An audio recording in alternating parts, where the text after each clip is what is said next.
तर guys good morning. आज सकाळी सकाळी दुकानात जायचं होतं म्हणून पटकन उठलं, आवरलं, दुकानात आलो आणि सगळ्यात आधी पूजा वगैरे केली. त्यानंतर डायरेक्ट संध्याकाळचा व्लॉग शूट केला, कारण की त्या आधी वेळ नव्हता आणि आता पण नव्हता, पण तरी प्रयत्न केला.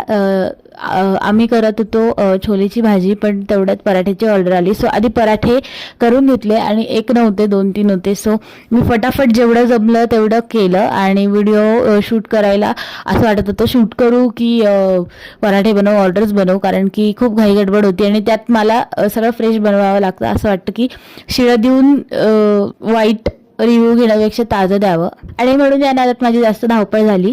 कारण होता चीजकॉर्न पराठा आणि त्यानंतर शांततेत 2 मिनिटं पाणी प्यायली आणि हे पार्सल पॅक केलं, दिलं आणि रात्री खूप उशीर झाला आणि त्यानंतर केला सर्व हिशोब, ऑनलाईन कॅश जे काय होते ते सगळे एक्सपेन्सेस लिहिले आणि पटापट सर्व वाइंड अप करून आम्ही निघालो घरी. व्लॉग आवडला असेल तर लाईक, शेअर, सबस्क्राईब